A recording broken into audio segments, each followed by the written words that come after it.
Good morning students. Colloid state पढ़ रहे थे। कोलाइड में क्या क्या चीज़ें डिस्कस कर ली थी अपन ने। साबुन तथा अपमार्जक की अपमार्जन क्रिया। कई बार डायरेक्ट पूछ लेता है साबुन तथा अपमार्जक की अपमार्जन क्रिया के बारे में बताइएगा। तो आपको ध्यान रखना साबुन का फॉर्मूला। साबुन का जो फॉर्मूला होता है बेटा जी वो क्या होता है तेरा C17H35 COO माइनस Na+। ध्यान दीजिएगा ये जो सीरा होता है ये तेरा आयनिक होता है। कौन सा होता है? आयनिक। जो आयनिक इसका टर्मिनल है वो तेरा हेड कहलाता है। क्या कहलाता है? हेड। और जो इसकी पूंछ होती है टेल, ठीक है, वो कौन सा सिरा होता है? कोवेलेंट सिरा होता है। कौन सा सिरा होता है? कोवेलेंट। कोवेलेंट मतलब होता है ये सह संयोजक होता है। ठीक है जी। और जो आयनिक होता है इसको इंग्लिश में और हिंदी में आयनिक ही बोलते हैं। ध्यान दीजिएगा जो आयनिक चीज होती है वो तेरी क्या होती है? हमेशा ही पोलर कंपाउंड्स होते हैं। ठीक है। जो सह संयोजक होते हैं, कोवेलेंट होते हैं, उनमें हमेशा ही नॉन पोलर, ठीक है, नॉन पोलर कंपाउंड्स ही रखते हैं। ध्यान दीजिएगा नॉन पोलर और पोलर, पोलर को बोलते हैं बेटा जो तेरा पोलर होता है, ठीक है, वो क्या कहलाता है? ध्रुवीय। क्या कहलाता तेरा? ध्रुवीय। और नॉन पोलर क्या कहलाता तेरा? अध्रुवीय। होता क्या है ध्रुवीय और ध्रुवीय में? जो ध्रुवीय कंपाउंड्स होते हैं उसमें mu is not equal to 0 होता है, और जो अध्रुवीय होता है उसमें म्यू इक्वल टू क्या होता है? 0। म्यू क्या होता है तेरा? म्यू होता है गुरुजी डाइपोल मोमेंट। क्या होता है? Dipole moment. फॉर एग्जाम्पल मैं एक बार H2O ले लेता हूँ। क्या लिया? H2O। H2 तेरी स्ट्रक्चर है पानी की, तो H2 की जो स्ट्रक्चर बनती है वो इस टाइप की स्ट्रक्चर बनती है। ठीक है। अब इसमें देखिएगा जो नेट डाइपोल मोमेंट देखते हैं हाइड्रोजन और ऑक्सीजन वाला, जब डाइपोल मोमेंट रखेगा तो वो ऑक्सीजन इधर की तरफ डाइपोल मोमेंट या फिर हाइड्रोजन की तरफ खींचेगा, और ये हाइड्रोजन इधर खींचेगा। तो ये एक दूसरे का, इसका डाइपोल मोमेंट इस डायरेक्शन में है, इसका डाइपोल मोमेंट इस डायरेक्शन में है। तो यहाँ पे म्यू का कुछ ना कुछ मान होगा, 0 नहीं होगा, इसलिए mu is not equal to 0 बोलते हैं। दूसरा अगर एग्जाम्पल लूं, जैसे मैं बेंजीन लूं। क्या लूं? बेंजीन। ठीक है। बेंजीन को जब देखा करते हैं तो बेंजीन की स्ट्रक्चर इस टाइप की होती है। ठीक है, इस टाइप की स्ट्रक्चर होती है। इसमें हाइड्रोजन होते हैं बाकी के सारे। ठीक है, ये हाइड्रोजन होते हैं। अब देखिएगा अगर ये हाइड्रोजन इस तरफ इलेक्ट्रॉन डेंसिटी खींचेगा तो ये इस तरफ खींचेगा, और ये ऊपर की तरफ खींचेगा तो इस साइड खींचेगा, तो ये एक दूसरे को क्या कर देंगे? कैंसिल कर देंगे। ये इधर खींचेगा तो ये इधर खींचेगा, तो ये भी एक दूसरे को क्या कर देंगे? कैंसिल। अगर इसका डाइपोल मोमेंट इस डायरेक्शन में है और इसका डाइपोल मोमेंट इस डायरेक्शन में है तो ये भी एक दूसरे को क्या कर देंगे? कैंसिल कर देंगे। इसलिए बोलते हैं बेंजीन के लिए म्यू का मान क्या होता है? 0। और जिसका म्यू का मान 0 होता है वो कंपाउंड्स क्या कहलाते हैं तेरे? अध्रुवीय कंपाउंड्स। और जिनके लिए डाइपोल मोमेंट का मान 0 नहीं होता वो क्या कहलाते हैं तेरे? ध्रुवीय कंपाउंड्स। एक चीज और ध्यान दे ले, लाइक डिजॉल्व लाइक, ये बात याद रख ले तू। जो जैसा है वो वैसे को ही घोलता है, जो जैसा है वो वैसे को ही घोलता है। ठीक है, जैसा तू है वैसा ही तेरा पार्टनर होगा। ये बात इस चीज से समझ में आती है। जो जैसा होगा वो वैसे को ही डिजोल्व करेगा। अगर ध्रुवीय कंपाउंड है तो ध्रुवीय यौगिकों में ही डिजोल्व होंगे, अगर अध्रुवीय कंपाउंड है तो अध्रुवीय यौगिकों में ही डिजोल्व होंगे। जो सह संयोजक मतलब कोवेलेंट नेचर है ये मोस्टली तेरा अध्रुवीय कंपाउंड्स होते हैं, और जो तेरे आयनिक कंपाउंड्स होते हैं इनमें मोस्टली ध्रुवीयता होती है, मतलब पोलर कंपाउंड्स होते हैं। ठीक है, तो चले साबुन के पास। मैंने बताया साबुन का जो ये टर्मिनल होता है ये कोवेलेंट होता है, और ये क्या होता है? ठीक है, ये आयनिक होता है। और ध्यान दीजिएगा जो तेरा ऑयल होता है, ऑयल मतलब तेरे फैट्स, ठीक है, ये सारे के सारे भी क्या होते हैं, अध्रुवीय कंपाउंड्स होते हैं। क्या होते हैं, अध्रुवीय कंपाउंड्स।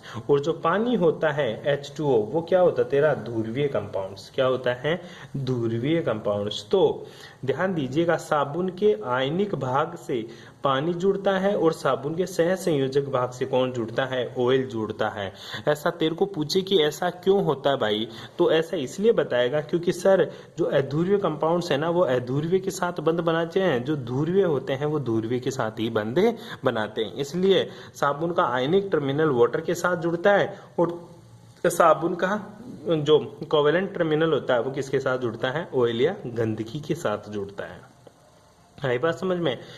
अरे इसमें कोई दिक्कत आप लोगों को, इसको बोलते हैं जल स्नेही सीरा। क्या बोलेंगे इसको, जल स्नेही सीरा। क्यों, क्योंकि ये जल से जाकर जुड़ता है।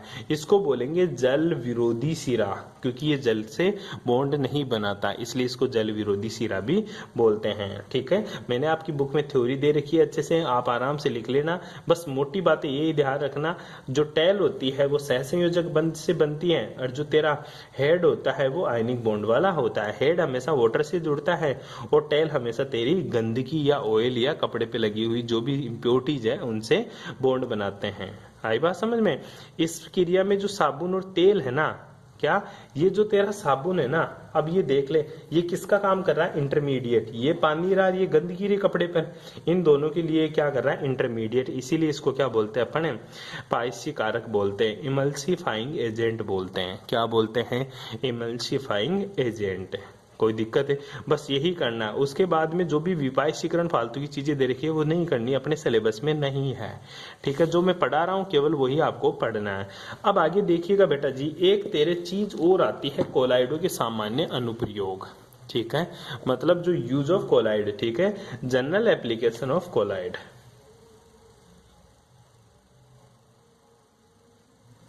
General application of colloid. ठीक है, कौन कौन से एप्लीकेशन होते हैं कोलाइड के जनरल, वो चीज देखेंगे। इसमें बेटा जी आपको 2-3 अच्छा क्वेश्चन डायरेक्ट आता है कि सर अनुप्रयोग बताओ कोलाइडो की। बिल्कुल बेटा, कभी कभी पूछ लेता, मोस्टली मतलब मोस्टली नहीं बोल सकते, जनरली पूछ सकता है। ठीक है, बहुत कम चांस होते हैं पूछने के। फिर कैसे क्वेश्चन आता है, क्वेश्चन यह आता है कि जो तेरा फोटोग्राफी प्लेट होती है या धुआं का जो अवक्षेपण होता है या नदियां डेल्टा जो बनाती है या फिर आकाश का रंग नीला होता है, ये सारी बातें पूछता है। ऐसा क्यों होता है। ठीक है, तो इसमें जो इंपॉर्टेंट है बेटा वो है तेरा कॉटेल अवक्षेप। वैसे तेरे को सारी चीजें याद करनी है, कॉपी बुक से आराम से मैंने नोट्स भेज दिए हैं, सारी चीजें पढ़नी है एक बार के लिए, वो नोट्स में छापनी है सारे के सारे जितने भी पॉइंट्स हैं। लेकिन मैं तेरे को 2-3 चीजें तेरे को बता देता हूं जो तेरे काम की हैं। ठीक है, पहला तो मैंने साबुन और अपमार्जक का सफाई में उपयोग आपको बता ही दिया अभी। ठीक है, दूसरा जो इंपॉर्टेंट है वो है तेरा वाहित मल निष्कासन। ठीक है, वाहित मल निष्कासन। ठीक है, जयपुर तो घूमे होंगे, किसी के घर वाले जयपुर भी रहते होंगे। जयपुर में जो अपने तो क्या होता है, अपना अलग सिस्टम होता है। जयपुर में जो सारा का सारा पानी जाता है, घर में जितना भी गंदगी से रिलेटेड पानी होता है वो का सारा सिविल लाइन में जाता है। कहाँ जाता है, सिविल लाइन में। मतलब हर एक मकान का जो भी गंदगी से युक्त पानी होता है वो सारा का सारा सिविल लाइन में जाता है। और वो सिविल लाइन कहाँ जाती है, वो बिल्कुल बाहर आती है जयपुर से आउट। ठीक है, वहां क्या होता है फिर, अब वो पानी जो गंदगी से रिलेटेड होगी, गंदगी से युक्त पानी होता है, गटर का, नालों का, जो भी तू मान ले कैसा भी पानी, वो क्या होता है, उनके ऊपर तेरा नेगेटिव चार्ज होता है। कौन सा चार्ज होता है, नेगेटिव चार्ज पार्टिकल्स उनके ऊपर उपस्थित होता है। ठीक है, क्यों, क्योंकि वो क्या आता है, बिल्कुल सर उस जो सिविल लाइन होती है उसमें बह के आता है, जिसकी वजह से घूर्णन गति करने के कारण उन पे कौन सा चार्ज आ जाता है, नेगेटिव चार्ज आ जाता है। ठीक है, अब ये नेगेटिव चार्ज आ जाता है उन पार्टिकल्स के ऊपर, जो इम्प्योरिटीज होती है ना, पानी तो है उसमें, पानी पे नहीं होता क्योंकि ये कोलाइड सॉल्यूशन बन चुका उस सिविल लाइन में। ठीक है, तो उस कोलाइड सॉल्यूशन में जो इम्प्योरिटीज है उनके ऊपर तो नेगेटिव चार्ज है, पानी के ऊपर कोई चार्ज नहीं है। तो आगे जब सिविल लाइन से वो पानी बाहर निकलता है तो वहां पे रोड लगी रहती है उस नाले के जस्ट सामने। ठीक है, और उनके ऊपर कौन सा चार्ज होता है, उनके ऊपर कौन सा चार्ज होगा, पॉजिटिव चार्ज से रिलेटेड होती है। जब ये पानी इसके साथ बहकर आता है इसमें तो जो नेगेटिव चार्ज युक्त कोलाइड पार्टिकल्स थे वो यहाँ पे क्या हो जाते हैं, प्रिसिपिटेट का फॉर्म हो जाता है, ठीक है, यहाँ पे निलंबित हो जाते हैं, यहाँ पे जमा हो जाते हैं, एकत्रित हो जाते हैं और बिल्कुल शुद्ध पानी बाहर चला जाता है। जो पानी बाहर जाता है उसका यूज फिर आप किसमें करते हो, सिंचाई वगैरह में उनमें यूज करते हैं। सारी की सारी इंप्योरिटीज यहाँ रह जाती है, तो यहाँ पे भी अपना कोलाइड कण काम आता है। यहाँ पे विद्युत कण संचलन के द्वारा यहाँ पे उसका अवक्षेपण कर लेते हैं और जो कण होते हैं वो तो खाद के रूप में यूज हो जाते हैं सारा का सारा, और पानी सिंचाई में काम में ले लेते हैं, ठीक है। इसी तरह दूसरा देखिएगा, ठीक है, 5 नंबर का टॉपिक है तेरा चरम शोधन में। किसमें, चरम शोधन में, ठीक है। ध्यान दीजिएगा, कुछ अपन गांव में भी देखते हैं, अपने आसपास भी देखने को मिलता है। क्या देखने को मिलता है गुरुजी, जो चमड़े के जूते पहनते हैं ना, वो किसके बने होते हैं बेटा, वो खाल या चमड़े के बने होते हैं, ठीक है। ऐसा तो नहीं है कि जानवर की खाल उतारी और उसको चमड़े से बना दिया, जूता बना दिया, चल भाई पहन ले, ठीक है, ऐसा तो कोई नहीं पहन पाएगा उसको, ठीक है। तो फिर क्या करते हैं वो, ठीक है, फिर क्या करते हैं, जो चमड़ा होता है ना, ठीक है, उसको एक केमिकल आता है जिसका नाम होता है तेरा टेनिन। क्या होता है बेटा, टेनिन। चमड़े को क्या करते हैं, वो टेनिन के अंदर भिगोते हैं, ठीक है, जिससे क्या होता है, तो चमड़े के ऊपर जो पॉजिटिव चार्ज है ना, ठीक है, चमड़े के ऊपर कौन सा चार्ज होता है, ध्यान देना, पॉजिटिव, और टेनिन के ऊपर कौन सा चार्ज होता है, नेगेटिव। तो चमड़े के ऊपर जो खाल के पार्टिकल्स है, चमड़े के पार्टिकल्स है, वो क्या करते हैं, बिल्कुल पॉजिटिव नेगेटिव के साथ मिलकर क्या बना लेते हैं, प्रिसिपिटेट का फॉर्म कर लेते हैं। प्रिसिपिटेट मतलब अवक्षेपित हो जाते हैं, क्या हो जाते हैं, अवक्षेपित। तो उसको अलग कर लिया जाता है, फालतू की जो भी इंप्योरिटीज होती है उसका स्कंदन कर लेते हैं, जिसकी वजह से जो तेरा चमड़ा होता है वो क्या हो जाता है, कठोर हो जाता है। इस तरह तेरा चमड़े का शोधन हो जाता है, ठीक है। दूसरा तेरा फोटोग्राफी प्लेट में, ठीक है, फोटोग्राफी प्लेट क्या होती है, पहले जब आप लोग फोटो देखते हो, आजकल तो अलग सिस्टम है, पहले जब प्लेट के ऊपर फोटोग्राफी मतलब फोटो, पहले क्या होते थे, कैमरे की रील होती थी, तो उसके ऊपर फोटो किसमें होता था, वहां पे तेरा AGBR का अवक्षेप से क्या होते थे, AGBR के अवक्षेप से फोटो बनती थी तेरी। तो देख ले, पतले कांच की जो प्लेट पर जिलेटिन में सिल्वर ब्रोमाइड के निलंबन की परत चढ़ी रहती है ना, वो पोटेशियम ब्रोमाइड और जिलेटिन के विलयन के सिल्वर नाइट्रेट विलयन मिलाने से सिल्वर ब्रोमाइड बनता था, जो सूक्ष्म रूप से क्या हो जाता था, निलंबित हो जाता था, ठीक है। कोई काम का नहीं है, छोड़ देना चाहिए इसको। काम की जो चीज है ना वो तेरी है धुआं का अवक्षेपण, ये बड़ा इंटरेस्टिंग है, ठीक है। और ये काम क्या आता है गुरुजी, मैं देखता भी हूँ लेकिन मेरे आज तक समझ में नहीं आया कि ऐसा क्यों करते हैं ये लोग, ठीक है, धुआं का अवक्षेपण, ठीक है। मेरे तो यही जरूर समझ में आया, जो चिमनी लगी रहती है ना कल कारखानों में, लंबी लंबी ऊंची ऊंची, ठीक, उसका मतलब मेरे तो यही समझ में आया आज तक कि जो धुआं है वो नीचे ना फैले, केवल ऊपर ही फैले, इससे रिलेटेड ही तो चिमनी लगाते हैं। मैं तो यही समझता था, जो कि तू बहुत गलत समझता था। चिमनी होती है ना बेटा, जो धुआं का अवक्षेपण करते हैं, वो एक मेथड से करते हैं, उसका नाम है तेरा, कौन सा मेथड है बेटा, ध्यान देना, कोट्रेल अवक्षेपक विधि, ठीक है। इस कोट्रैक अवक्षेप विधि पूछ लेता कभी कभी नाम से, कोट्रैक अवक्षेप विधि क्या है, इसमें करता क्या है, इसमें बेटा क्या होता है, पहले चीज ये देख, ये तेरी फैक्ट्री है, ठीक है, नीचे फैक्ट्री है, और ये मैंने क्या लगा दी, चिमनी लगा दी। ये बहुत ऊंचा सा गुंबद जो देखने को तेरे को मिलता है, ठीक है बेटा जी, ये वो सर गुंबद है, ठीक है, और ये इधर से धुआं बाहर निकलती रहती है जो मैं देखता हूँ, ठीक है, चिमनी में। ये नीचे क्या होता है, चिमनी का पोर्शन है, ये देख। अब देख होता क्या बेटा, ध्यान से देखना इस चीज को, बड़ा इंटरेस्टिंग डायग्राम है, ठीक है। एक टर्मिनल होता है तेरा पॉजिटिव, ठीक है, और दूसरा जो टर्मिनल होता है वो तेरा कौन सा होता है, नेगेटिव, ठीक है। जो नेगेटिव टर्मिनल होता है ना, उसको तो यहाँ जोड़ देते हैं, किसके साथ, एक गुरुजी यहाँ से जोड़ते हुए यहाँ पे एक रोड लगा देते हैं नेगेटिव टर्मिनल की, ठीक है, और ये नेगेटिव टर्मिनल को ऐसे नीचे लटका देते हैं, ठीक है, वायर के साथ। उस चिमनी में क्या क्या होता है, तेरे को तो धुआं निकलती हुई दिखती है, ये नेगेटिव वायर लटका रहता है उसमें, ठीक है। और जो पॉजिटिव टर्मिनल है वो पूरी चिमनी को ही बना देते हैं, ठीक है। ये तेरा कैथोड था, ठीक है, ये तेरा क्या होता है वहां पे, एनोड, ठीक है। ध्यान दीजिएगा, ठीक है, ये डीसी वोल्ट कर रहे हैं अपना, ठीक है, इधर से एसी वोल्ट आ रहा है, ठीक है। होता क्या देखिएगा, ये इधर फैक्ट्री है तेरी, ठीक है, फैक्ट्री से क्या आ रही है, देख, पहली चीज तो धुआं किसकी बनती है, धुआं बनती है बेटा कार्बन की, किसकी बनती है? कार्बन की। आज भी कई कंट्रीज मिलकर बोल रही है कि कार्बन का उत्सर्जन कम से कम करो ताकि जिंदगी जिया जा सके। अगर कार्बन का उत्सर्जन ज्यादा से ज्यादा करोगे तो आने वाले समय में सबसे ज्यादा पोल्यूशन पूरी कंट्रीज में हो जाएगा। इसीलिए तो कार्बन डेटिंग मेथड यूज करते हैं और कार्बन को कम करने के लिए हर साल एक वैश्विक स्तर पर मीटिंग होती है हर देशों की, ठीक है। वो यही प्लान बनाते हैं या यही टारगेट लेता है कि इस साल में इतना कार्बन कम उत्सर्जित करूंगा, ये मेरा टारगेट है। फिर नेक्स्ट ईयर उसको बोला जाता है कि भाई तूने किया या नहीं किया, नहीं किया तो उसको फिर फाइन वगैरह लगाया जाता है और उसको फिर से डेडलाइन दी जाती है कि कार्बन को कम से कम उत्सर्जित करो, ठीक है। तो कार्बन को कम से कम उत्सर्जित करने के में इन जो फैक्ट्रियों में लगी हुई चिमनियां होती है इनका भी बहुत ज्यादा रोल होता है। इधर से क्या आती है? तेरी गैस आती है। मान ली इधर तेरी फैक्ट्री लगी हुई है, ठीक है। इसमें क्या है? कार्बन के पार्टिकल्स है। क्या बेटा? कार्बन के पार्टिकल्स है, ठीक है। गैस भी है, डस्ट भी है और कार्बन के पार्टिकल है। क्या है? गैस भी है और डस्ट भी है, ठीक है, और कार्बन के पार्टिकल्स भी है। अब देखिएगा इधर से जो पार्टिकल्स आ रहे हैं कार्बन के, ठीक है, उस कार्बन के पार्टिकल्स के ऊपर पॉजिटिव चार्ज होता है। कौन सा चार्ज होता है बेटा? Positive charge. जैसे कार्बन के पार्टिकल्स आएंगे, ठीक है, वो आते इस नेगेटिव टर्मिनल से भिड़ेंगे धुआं के रूप में। जैसे ही भिड़ेंगे तो नेगेटिव पॉजिटिव मिलकर नीचे तो कार्बन जमा हो जाएगा, पूरा का पूरा कार्बन कहाँ जमा हो जाएगा? नीचे। अब बचा क्या सर? अब केवल गैस बची है। क्या बची है?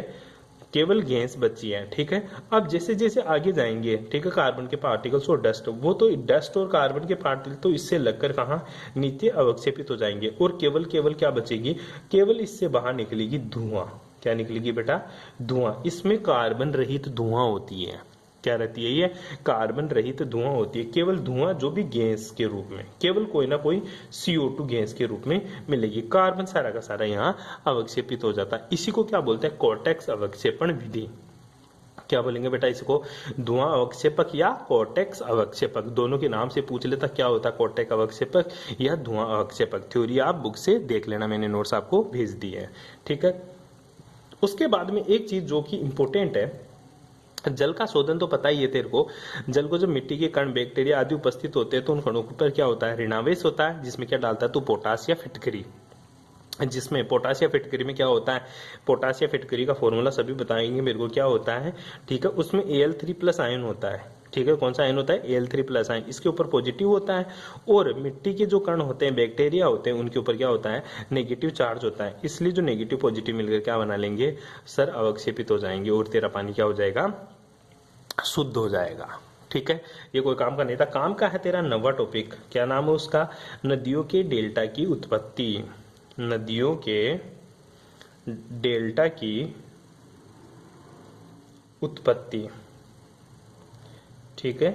जो डेल्टा बनता है ना नदियों के पहले, ठीक है, जो मोस्टली जो डेल्टा, मोस्टली क्या, सारे डेल्टा नदियों के किनारे ही मिलते हैं आपको। कहाँ मिलेंगे? नदियों के किनारे। नदियों के किनारे गुरुजी ये डेल्टा जो बनता है वो कैसे बनता है वो देखिएगा बेटा एक बार के लिए, ठीक है। ये तेरी नदी है, मान ले इधर से तेरी क्या आ रही है? नदी आ रही है, ठीक है। ये इधर से सारी नदी आ रही तेरी, ठीक है। और आगे क्या है? ये समुंदर है। क्या तेरा? समुद्र। यहाँ पे तेरा सी वाटर पूरा का पूरा, ठीक है। और जो डेल्टा बनता है बेटा वो भी नदी और समुद्र, समुद्र के जस्ट किनारे बनता है, ठीक है। तो नदियों के डेल्टा की उत्पत्ति या समुद्र के किनारे बनने वाला डेल्टा की उत्पत्ति, ऐसा क्यों होता है? अब तू जानता समुद्र का जो पानी होता है सी वाटर होता है तेरा। कौन सा वाटर? सी वाटर, ठीक है। इसमें क्या होता है गुरुजी? ये सुना, ये सारा का सारा साल्ट होता है, मतलब ये नमकीन टेस्ट आती है इसमें। कौन सा टेस्ट आता है इसमें? नमकीन। मतलब ये सी वाटर तेरा साल्ट होता है। अब देखिएगा एक बार के लिए, साल्ट के नाम से याद आई तो गुरुजी इसमें Na+, Cl-, K+, ठीक है, ऐसे आयंस पाए गए होंगे इसमें। Ca2+, मतलब मोस्टली इसमें कौन से आयन पाए जाते हैं? जो साल्ट का फॉर्मेशन करते हैं, Mg2+, ठीक है। ऐसे आयन इसमें पाए जाते हैं, Na+, Ca2+, ठीक है, पॉजिटिव चार्ज। अब जो नदियां क्या लेके आती है अपने साथ? कंकड़ पत्थर लेके आती है। क्या लेके आती है? कंकड़ पत्थर इधर से लेके आ रही है अपने बहाव के साथ। और वो क्या है? उनके ऊपर कौन सा चार्ज है बेटा? उनके ऊपर गुरुजी नेगेटिव चार्ज है। क्यों? जो चीज घिसकर आती है उसके ऊपर हमेशा नेगेटिव चार्ज आता है। जहां पे भी तेरे को घर्षण बल से रिलेटेड चीज दिखे, कोई घिस के आ रही है, उनके ऊपर हमेशा कौन सा चार्ज होगा? Negative charge. ये आना। अब नदी किस में गिरेगी? समुद्र में। कहाँ गिरेगी? समुद्र में। जैसे ये पार्टिकल, नेगेटिव चार्ज वाले पार्टिकल समुद्र के जस्ट किनारे पे आएंगे, कहाँ आएंगे? समुद्र के जस्ट किनारे पे आएंगे। तो समुद्र में उपस्थित पॉजिटिव चार्ज की वजह से, समुद्र में उपस्थित पॉजिटिव चार्ज की वजह से ये क्या बना लेंगे? यहीं पे अवक्षेपित हो जाएंगे। पानी तो कहाँ चला जाएगा? समुद्र में। लेकिन ये कण क्या आते हैं? पहले तो पानी के साथ आ रहे थे, क्यों? नेगेटिव चार्ज था, और इधर क्या था? पॉजिटिव। तो ये घिस के आ रहे थे, फिर ये पॉजिटिव इधर आएंगे और नेगेटिव इधर आएंगे और इस जगह आपस में मिल जाएंगे। जहां पे ये मिलेंगे वहीं पे ये कंकड़ पत्थर थे जो जिनके ऊपर नेगेटिव चार्ज था, वो क्या हो जाएंगे? न्यूट्रल हो जाएंगे। क्या हो जाएंगे? न्यूट्रल हो जाएंगे। और न्यूट्रल होते ये पानी का साथ छोड़ देंगे और यहाँ पे किसका फॉर्मेशन कर लेंगे गुरुजी? डेल्टा का फॉर्मेशन कर लेंगे। किसका फॉर्मेशन कर लेंगे? डेल्टा का फॉर्मेशन कर लेंगे। तो ये ध्यान रखिएगा, नदी के पानी में उपस्थित कंकड़ पत्थर जो कि सस्पेंडेड वाई या चार्ज डस्ट पार्टिकल जो भी होते तेरे, वो सारे के डस्टेड पार्टिकल क्या होते हैं? नेगेटिवली चार्ज होते हैं। और वो सी वाटर में उपस्थित सारे के सारे salt Na+, A2+, K+, Mg2+, सारे जितने भी आइंस होते हैं उनके ऊपर पॉजिटिव चार्ज आपस में यहाँ पे क्या हो जाते हैं? न्यूट्रल होकर प्रिसिपिटेशन का फॉर्म कर लेते हैं, जिसी को क्या बोलते हैं? अपने डेल्टा बोलते हैं। क्या बोलते हैं? डेल्टा बोलते हैं। बस ये बातें आपको याद रखनी है मोटी मोटी। यहाँ तेरा चैप्टर खत्म हो जाता है। इस चैप्टर में जो मैं पढ़ाया हूँ केवल वही नोट्स कॉपी में होने चाहिए। नोट्स अगर एक्स्ट्रा है तो उनको नहीं लिखोगे कोई भी। जो टॉपिक मैंने बताया केवल वही आपको कॉपी में करना है, बाकी की बातें कुछ नहीं करेंगे। ठीक है जी। बाकी अब नेक्स्ट चैप्टर स्टार्ट करेंगे नेक्स्ट क्लास से। Thanks for cooperation.